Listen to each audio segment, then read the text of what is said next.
اهدنا الصراط المستقيم. الحمد لله وكفى والصلاة والسلام على خاتم الرسل وسيد الأنبياء وعلى آله وأصحابه الأتقياء. أما بعد فأعوذ بالله من الشيطان الرجيم. بسم الله الرحمن الرحيم. الحمد لله رب العالمين الرحمن الرحيم مالك يوم الدين. إياك نعبد وإياك نستعين. اهدنا الصراط المستقيم صراط الذين أنعمت عليهم غير المغضوب عليهم ولا الضالين.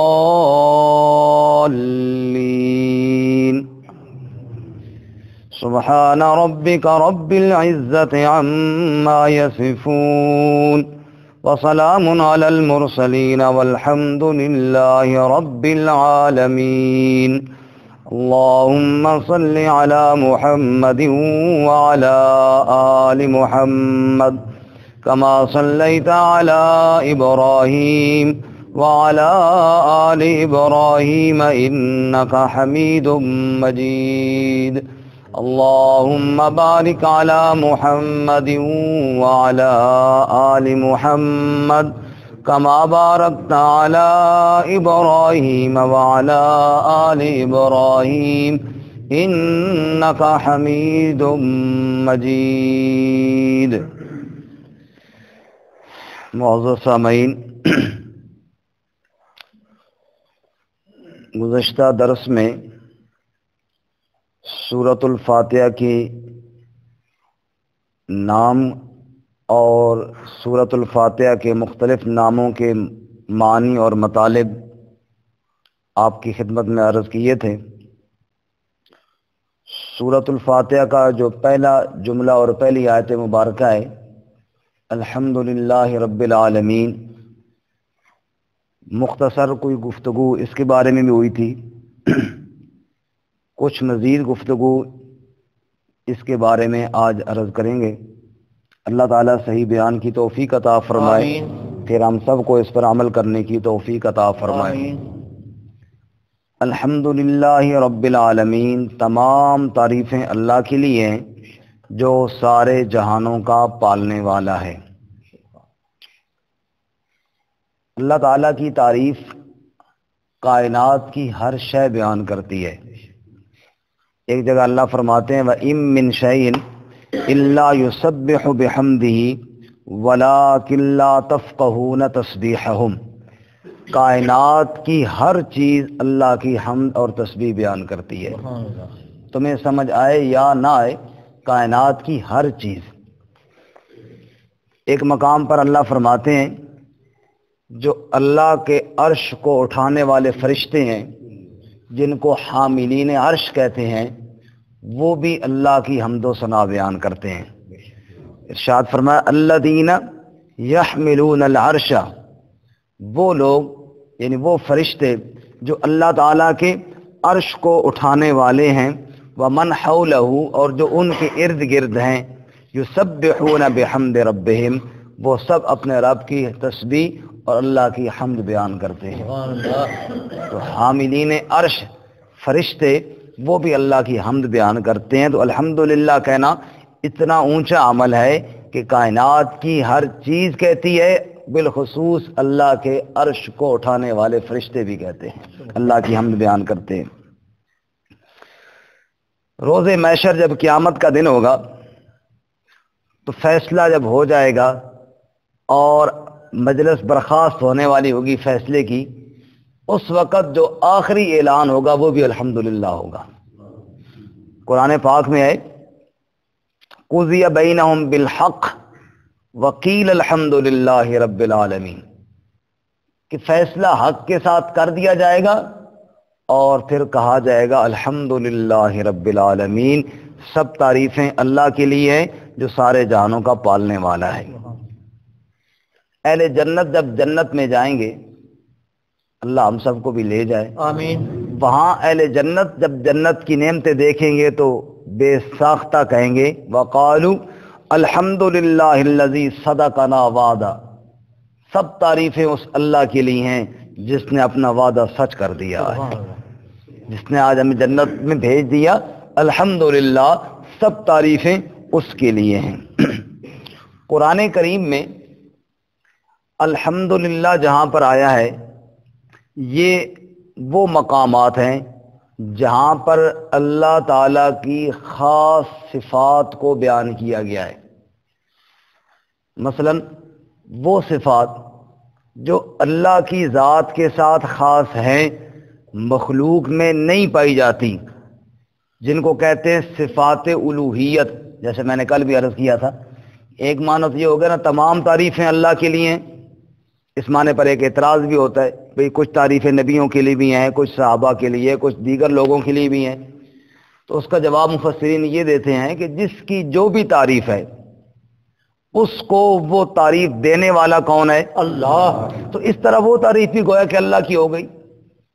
لیکن دوسرا معنی بعض مفسرین جو یہ کرتے ہیں، جن میں حضرت مولانا حسین علی رحمۃ اللہ علیہ، کہ الحمدللہ کا معنی تمام تعریفیں نہیں بلکہ وہ تعریفیں جو ایک معبود میں ہونی چاہیے۔ صفات الوہیت وہ صفات صرف کس کے لیے ہیں؟ الحمدللہ۔ اور قرآن کریم میں الحمدللہ جہاں جہاں استعمال ہوا ہے وہاں پہ آگے انہی صفات کا تذکرہ ہے جو ایک معبود میں ہونی چاہیے، اللہ کے ساتھ جو صفات خاص ہیں۔ مثلا یہاں پہ آپ دیکھیں الحمدللہ رب العالمین، تو بھئی رب کون ہے؟ اللہ کے علاوہ تو کوئی رب نہیں ہے نا۔ ربوبیت کی صفت کس کے ساتھ خاص ہے؟ اللہ کے ساتھ ہے، اس لیے یہاں پہ فرمایا الحمدللہ۔ تو معلوم ہوا کہ وہ صفت جو خاص اللہ کے لیے ہے وہ الحمدللہ، وہ ربوبیت والی صفت اللہ ہی کے لیے ہے۔ اسی طرح قرآن کریم میں قرآن کے نزول کے وقت الحمدللہ کہا گیا ہے۔ الحمدللہ الذی انزل علی عبدہ الکتاب، سب تعریفیں اللہ کے لیے جس نے اپنے بندے پر کتاب کو نازل کیا۔ اب قرآن کریم کو نازل کرنے والا کون ہے؟ اللہ کے علاوہ تو کوئی نہیں نازل کرنے والا، تو وہاں بھی فرمایا الحمدللہ۔ معلوم ہوا یہ صفت بھی خاص ہے اللہ کے ساتھ، اور وہاں پر فرمایا الحمدللہ۔ اللہ تعالیٰ کی جو خاص صفات ہیں جن کو توحید کی صفات کہتے ہیں، وہاں بھی الحمدللہ فرمایا۔ سورۃ بنی اسرائیل کے آخر میں ہے وَقُلِ الْحَمْدُ لِلَّهِ الَّذِي لَمْ يَتَّخِذْ وَلَدًا وَلَمْ يَكُنْ لَهُ شَرِيكٌ فِي الْمُلْكِ وَلَمْ يَكُنْ لَهُ وَلِيٌّ مِّنَ الذُّلِّ وَكَبِّرْهُ تَكْبِيرًا۔ الحمدللہ سب تعریفیں اللہ کے لیے ہیں، وہ ذات لم یتخذ ولدا جس کی اولاد کوئی نہ، ولم یکن لہ شریک فی الملک جس کے ملک میں شریک کوئی نہ، ولم یکن لہ ولی من الذل جس کو کمزوری میں مددگار کی ضرورت نہیں پڑتی۔ یہ ساری صفتیں کس کی ہیں؟ اللہ۔ اس لیے فرمایا الحمدللہ، وہاں بھی فرمایا سب تعریفیں اللہ تعالیٰ کے لیے۔ اور اللہ اگر کوئی خاص نعمت عطا کرے وہاں بھی الحمدللہ، جیسے ابراہیم علیہ الصلوۃ والسلام فرماتے ہیں الحمدللہ الذی وہب لی علی الکبر اسماعیل و اسحاق، فرماتے سب تعریفیں اللہ کے لیے جس نے مجھے بڑھاپے میں اسماعیل اور اسحاق جیسے بیٹے عطا فرمائے۔ تو اب بڑھاپے میں اولاد دینے والی صفت بھی کس کی ہے؟ اللہ تعالیٰ کی ہے، اللہ کے علاوہ کوئی نہیں دے سکتا، تو وہاں فرمایا الحمدللہ۔ یہ تو نعمت خاص ہو گئی۔ بعض دفعہ نعمت عام ہوتی ہے، اس پر بھی الحمدللہ ہے، جیسے قرآن پاک میں ہے الحمدللہ الذی ہدانا لہذا وما کننا لنہتدی لولا ان ہدانا اللہ۔ دنیا میں بھی جو ہدایت دیا یہ کس نے دی ہے؟ اللہ۔ دنیاوی معاملات میں بھی بچہ جب چھوٹا ہوتا ہے اس کو دودھ پینے کا طریقہ کس نے سکھایا ہے؟ اللہ تعالیٰ نے سکھایا ہے۔ پھر بولنا کس نے سکھایا ہے؟ اللہ تعالیٰ نے سکھایا ہے۔ دین کے معاملے میں بھی سیدھا راہ کس نے دکھایا ہے؟ اللہ تعالیٰ نے. اور آخرت میں بھی جنت کی راہ کون دکھائے گا؟ اللہ تعالیٰ. تو فرمایا الحمدللہ الذی ہدانا، سب تعریفیں اللہ کے لیے جس نے ہدایت عطا فرمائی، جس نے سیدھا راہ دکھایا، تو اللہ تعالیٰ کے لیے. اسی طرح حدیث پاک میں آتا ہے، آپ صلی اللہ علیہ وسلم نے ارشاد فرمایا افضل الذکر لا الہ الا اللہ، تمام اذکار میں افضل ذکر لا الہ الا اللہ ہے. وافضل الدعاء الحمدللہ، وافضل الدعاء الحمدللہ، اور دعاؤں میں افضل دعا اللہ کی حمد ہے. بندہ اللہ کی تعریف کرے، اللہ خوش ہو جائے، یہ دعاؤں میں سب سے افضل دعا ہے. یہی وجہ ہے کہ جب بندہ سو کر اٹھتا ہے تو اللہ کے نبی نے کہا کہو الحمدللہ الذی احیانا بعد ما اماتنا والیہ النشور. اب سوئے ہوئے کو اٹھانا یہ کس کی صفت ہے؟ اللہ. تو کہو الحمدللہ، اللہ تعالیٰ نے اٹھا دیا، یہ اللہ تعالیٰ کی صفت ہے.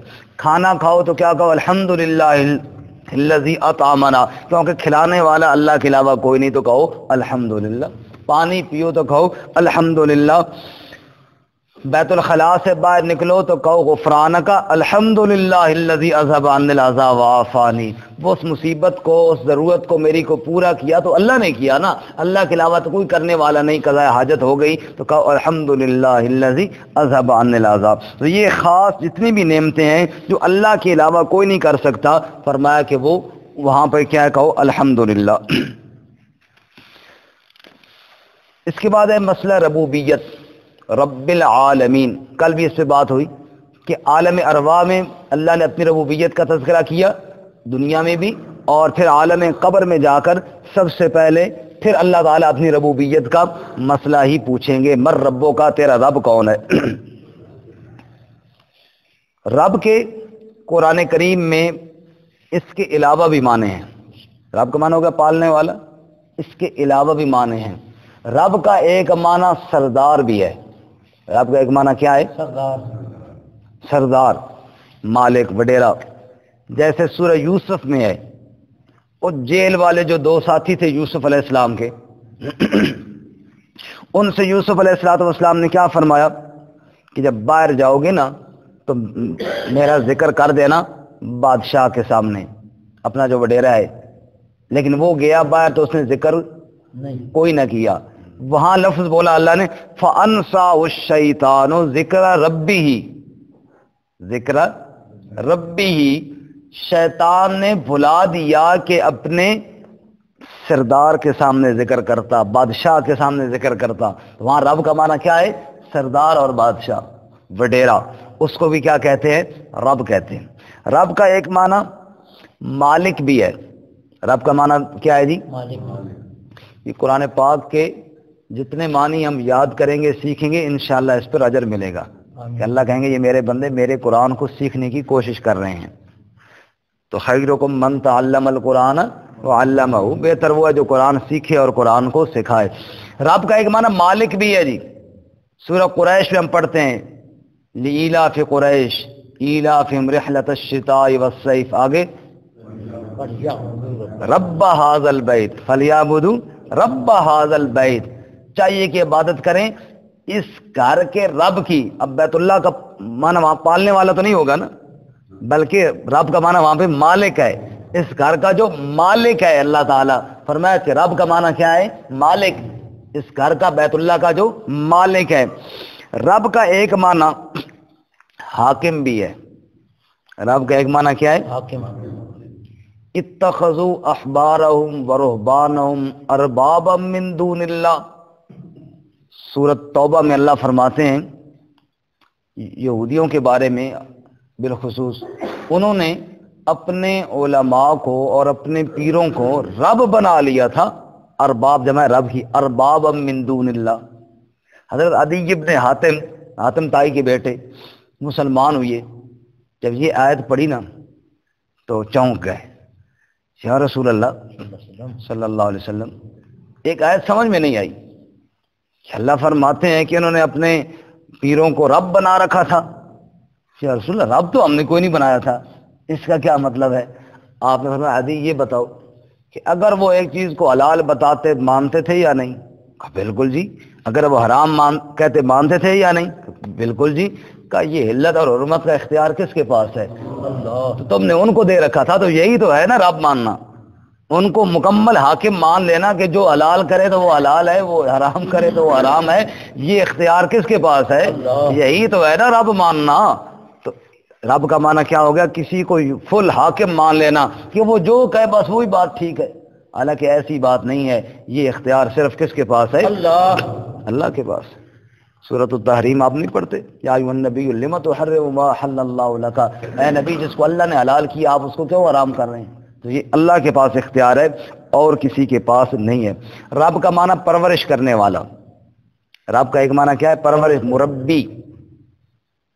جیسے باپ کو بھی کیا کہتے ہیں؟ مربی، پرورش کرنے والا. ایک والد صاحب جا رہا تھا نا، 4-5 بچے ساتھ تھے. کسی نے پوچھا آپ ان کے مربی ہیں؟ اور نے کہا نہیں جی میں ان کا مربع ہوں. یہ چاروں برخودار مل کر کھائے جا رہے ہیں مجھے مربع سمجھ کے. میں مربع نہیں ہوں، میں ان کے مربی نہیں بلکہ کیا ہوں؟ مربع ہوں. مربع سمجھ کے کھا گئے مجھے. تو مربی، پرورش کرنے والا. یوسف علیہ السلام کو جب اس عورت نے برائی کی دعوت دی تو کیا فرمایا؟ انہ ربی احسن مثواي، یہ میرا پرورش کرنے والا ہے، میں اسے گھر میں ہی کیسے کر سکتا ہوں؟ تو مربی کا معنی پرورش کرنے والا. میرا اس نے مجھے پالا ہے، میں اسے گھر میں یہ جرم اور گناہ کیسے کر سکتا ہوں؟ اور رب کا آخری معنی معبود. ان اللہ ربی و ربکم فاعبدوہ، اللہ میرا بھی رب ہے، اللہ تمہارا بھی رب ہے، اس ہی کی عبادت کرو. ھذا صراط مستقیم، یہی کیا ہے؟ سیدھا راستہ ہے جی. تو الحمدللہ رب العالمین، تمام تعریفیں اللہ کے لیے ہیں جو پالنے والا ہے تمام جہانوں کا. یہ جو ایک ایک جنس ہے نا، جیسے انسان ہے، جن ہیں، فرشتے ہیں، یہ ایک ایک عالم ہے. عالم ملائکہ، عالم انس، عالم جن، اور جتنی بھی اللہ کی مخلوقات ہیں جن کی تعداد اللہ ہی جانتا ہے. وما یعلم جنود ربک الا ہو، اللہ کے علاوہ اور کوئی نہیں جانتا کہ کتنے ہیں. رب پھر اللہ ہی ساری جانوں کا ہے. یوسف علیہ السلام نے جیل والوں سے کہا تھا نا، ارباب متفرقون خیر ام اللہ الواحد القہار. اور جیل کے دوستو ایک بات تو بتاؤ، یہ مختلف رب یہ بہتر ہے یا ایک اللہ بہتر ہے؟ ایک کام بندے کا یہاں پہ ہو، دوسرا وہاں پہ ہو، تیسرا وہاں پہ ہو، بندہ بھاگ بھاگ کے بیڑا ہی غرق ہو جائے. تو یہ بہتر ہے یا ایک اللہ ہی بہتر ہے؟ جو مانگنا ہے سو اللہ ہی سے مانگو، جو رب چاہے سو ہی ہو، دکھ میں اس کے آگے رہو، منت کر دامن پھیلا، لا الہ الا اللہ، یہ بہتر. اس کے بعد ہے جی الرحمن الرحیم. یہ ہم پہلے بسم اللہ میں بھی پڑھ چکے ہیں دونوں صفتیں، لیکن بسم اللہ میں اور یہاں پہ فرق یہ ہے کہ بسم اللہ میں اللہ کے نام کی مدد سے ہم شروع کرتے ہیں.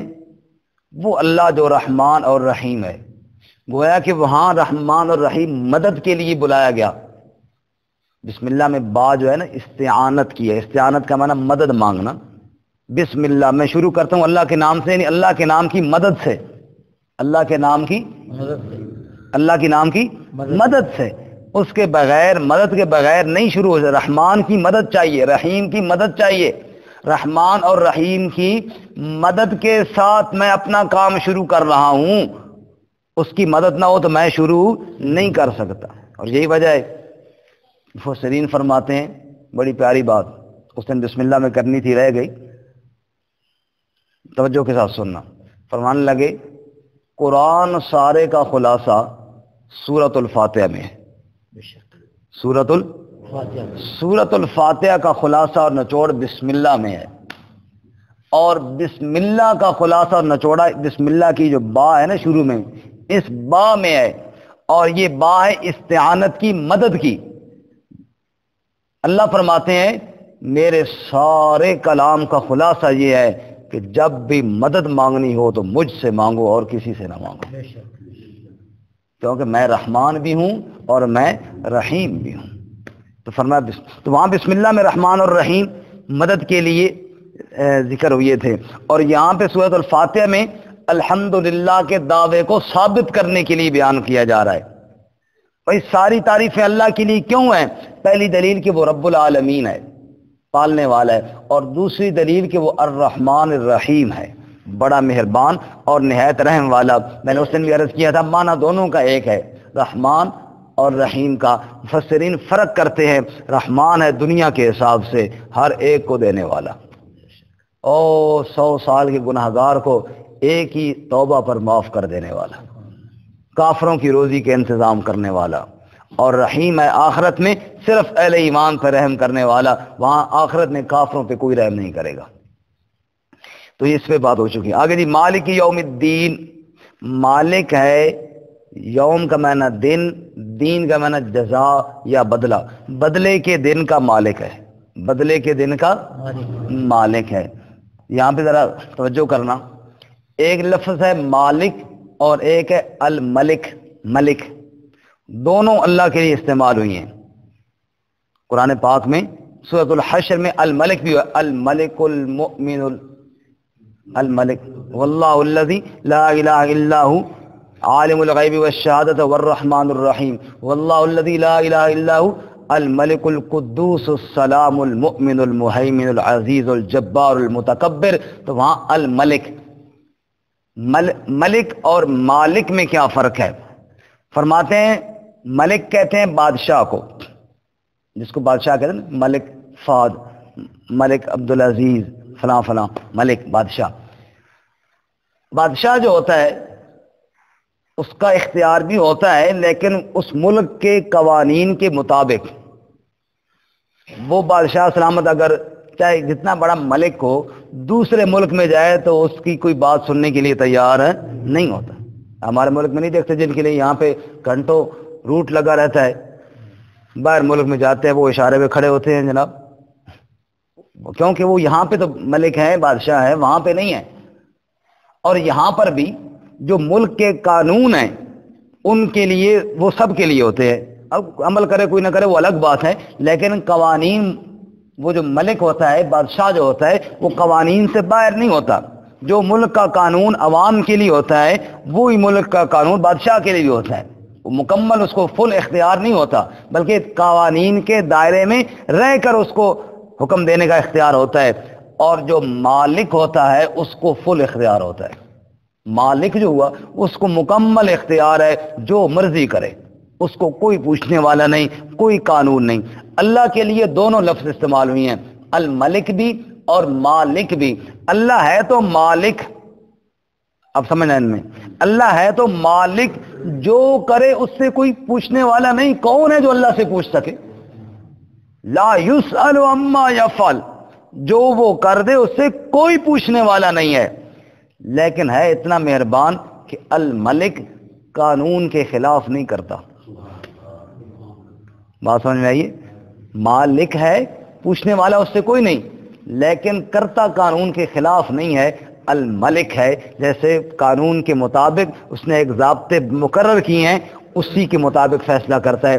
آسان لفظ میں اس کو یوں سمجھے، ہے تو وہ مالک، چاہے تو ایمان والوں کو دوزخ میں ڈالے، اس سے کوئی پوچھنے والا نہیں ہے، لیکن اس طرح وہ کرتا نہیں ہے، اپنے اصول اور ضابطے کے مطابق ہی فیصلہ فرماتا ہے۔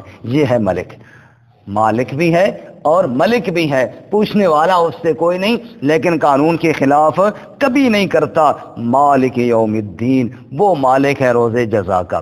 اچھا بھائی ایک بات یہ بتائیں کہ روز جزا کا مالک تو اللہ ہے، آج مالک کون ہے؟ آج بھی آتا ہے اللہ۔ سوال پیدا ہوتا ہے پھر یہاں پہ روز جزا کا ذکر کیوں کیا؟ روز جزا کا کیوں ذکر کیا؟ وجوہات تو اور بھی مفسرین نے لکھی ہیں، دو وجہ میں عرض کرتا ہوں۔ ایک وجہ یہ ہے کہ دنیا میں عارضی طور پر ہم مالک ہیں، میں کہتا ہوں یہ مکان میرا، یہ بلڈنگ میری، یہ گاڑی میری، یہ فلاں چیز میری، اور قیامت والے دن یہ عارضی جو ملک تھے نا یہ بھی ختم ہو جائیں گے۔ اس لیے اللہ نے اسپیشل اس دن کا ذکر کیا کہ اس دن تو یہ مجازی اور عارضی یہ ملکیت یہ بھی کسی کی نہیں رہے گی۔ مالک یوم الدین، اس دن تو صرف وہی مالک ہوگا۔ ایک مطلب۔ دوسرا مطلب یہ ہے، چونکہ مشرکین کا عقیدہ تھا کہ ہمارے جو معبود ہم نے بنا رکھے ہیں یہ دن قیامت کے ہمیں عذاب سے بچا لیں گے، ان کے جواب میں اللہ نے فرمایا مالک یوم الدین، تم کہتے ہو فلاں بچا لے گا اور فلاں چھڑا لے گا، نہ کوئی بچانے والا نہ کوئی چھڑانے والا۔ کیوں؟ کہ مالک تو اللہ ہے اس دن کا۔ وہ تو تب تمہیں چھڑائے نا کہ ان کے پاس ان کے پلے میں کچھ اختیار ہو, کچھ ملک ہو. تو مالک کون ہے؟ اللہ. مالک تو اللہ تعالیٰ ہے. جب مالک اللہ تعالیٰ ہے اور اس کے علاوہ اور مالک کوئی نہیں ہے تو پھر اس لیے اسپیشل اللہ تعالیٰ نے وہاں ذکر کیا. اور ایک تیسری وجہ بھی سن لیجیے, وہ یہ کہ قیامت کا ذکر شاید اس لیے بھی کیا ہے کہ دنیا میں کئی ایسے بدبخت بھی ہیں جو اللہ کو مالک نہیں مانتے.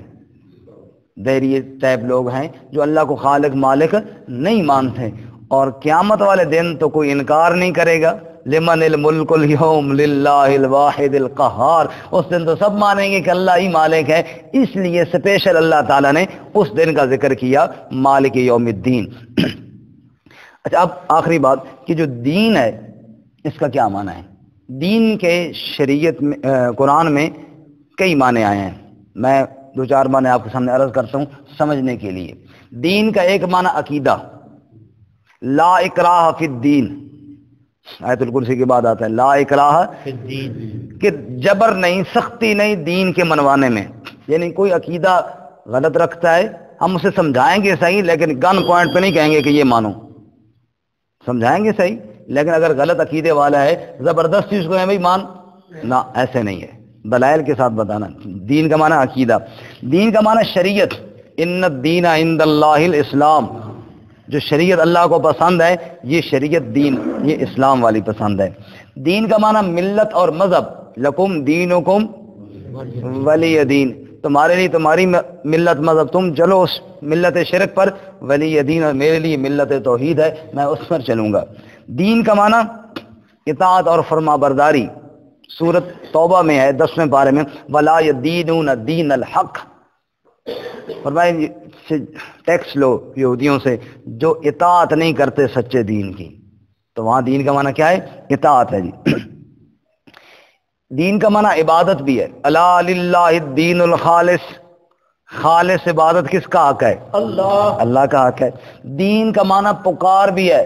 فدعوا اللہ مخلصین لہ الدین. اللہ کو پکارو, دین خالص کرو, یعنی پکار اللہ کی خالص کرو. اور دین کا معنی کسی ملک کا قانون, قانون سلطنت, جیسے سورہ یوسف میں ہے ما کان لیأخذ اخاہ فی دین الملک, کہ یوسف علیہ السلام اپنے بھائی بنیامین کو جو مصر کا قانون تھا اس قانون کے تحت تو روک نہیں سکتے تھے بلا وجہ, اس لیے وہ سارا واقعہ ہوا جو آپ کے ذہن میں آ گیا ہوگا. دین الملک, بادشاہ کا قانون. اور دین کا معنی جزا اور بدلہ, جیسے یہاں پہ ہے مالک یوم الدین, قیامت کے دن کا, یعنی جزا اور بدلے کے دن کا مالک کون ہے؟ اللہ تعالیٰ. تو ایک دفعہ ترجمہ سنیں. الحمدللہ, سب تعریفیں کس کے لیے؟ اللہ. رب العالمین, جو سارے جہانوں کا پالنے والا ہے. الرحمن الرحیم, جو بڑا مہربان نہایت رحم والا ہے. مالک یوم الدین, جو بدلے کے دن کا مالک ہے.